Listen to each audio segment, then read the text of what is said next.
Unspoken, a story from the Underground Railroad, by Henry Cole, told by Brittany Hatfield and Jamie Miller.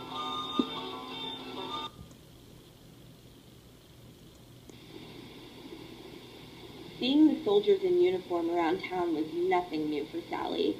The war was going on, and slaves trying to escape and travel north kept the soldiers on their feet. Even though the soldiers had never spoken to Sally or given her a hard time, as she had seen them do to countless other people, the presence made her queasy and she just wanted them to go. They had never come onto her family's farm before, so the sight of them so close was new. She gripped her cat in fear, holding her breath that they would just continue on. And that's exactly what they did. The soldiers had gone and passed. Shaken up, Sally walked back towards her house. Upon arrival, she started feeding the chickens and quickly forgot what had just happened. She started daydreaming and quickly got lost in her thoughts. She was brought back to reality when she heard her mother. "Sally, Sally, darling, would you please grab me some veggies from the cellar for dinner tonight?" And of course, Sally did as her mother asked her to do.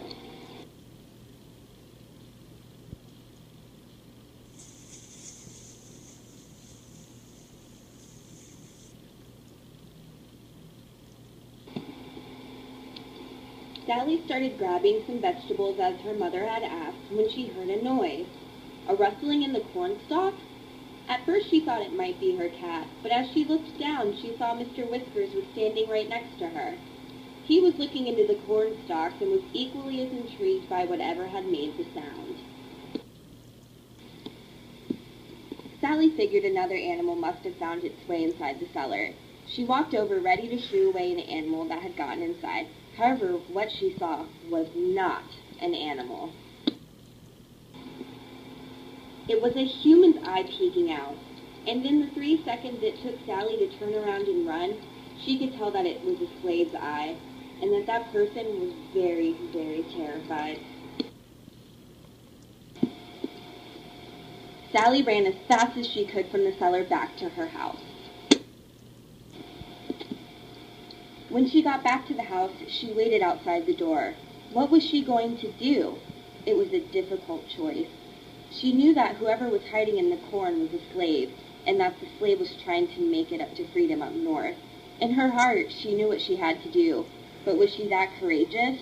Or would she break down under the fear of being found out and go ahead and tell her family what she had seen? At dinner, Sally could focus on nothing besides the person she had just encountered. Her family asked her about her day, and Sally didn't even realize that she was being spoken to. At dinner, Sally realized what she had to do.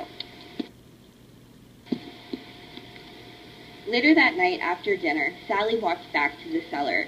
She moved quickly through the night in hopes that her family wouldn't spot her through the windows. When she got into the cellar, she sat down in front of the corn stalks. She knew that if she was caught, she would be in big trouble, but in her heart she knew what she was doing was right. She sat down the napkin she had rolled up a biscuit in from dinner and set it by the corn stalks, and said friends, and then left. Over the next 4 days, Sally saved a little bit of her dinner to bring to her friend that was hiding out in the corn stalk. She knew that what she was doing was dangerous, but she also knew that it was right.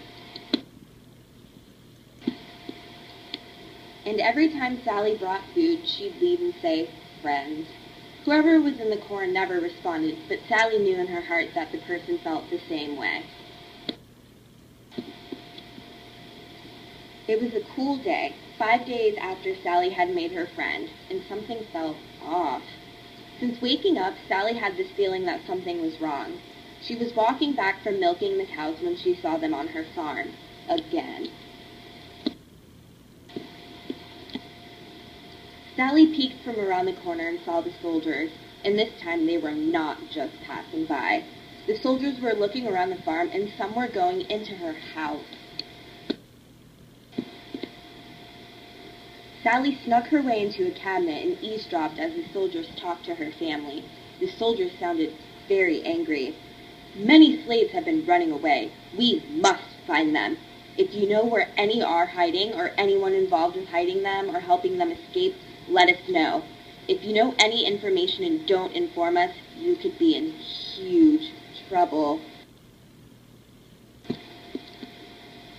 After a few more looks around the house, the soldiers found nothing, and soon they were on their way to harass the next family about any knowledge they may have. Finally, night fell, and with a pounding heart, Sally ran to the cellar to bring food to her friend. It had been such a scary day with the soldiers, and Sally just wanted to let her friend know everything was going to be okay. When she got to the cellar, something was different. There was no rustling, and it seemed empty. Sally looked on the ground where she normally set the food, and what she saw made her soul happy. On the ground where she normally left the food was a doll made out of corn husks. The doll's dress was made out of the napkin Sally had been wrapping the food up in, and although the person in the corn had never said friend, Sally knew that this was their way of not only saying friend, but also saying you. That night, Sally went to bed with the corn husk doll. As she fell asleep, she hoped more than anything in the world that her friend had made it north and that they were now free.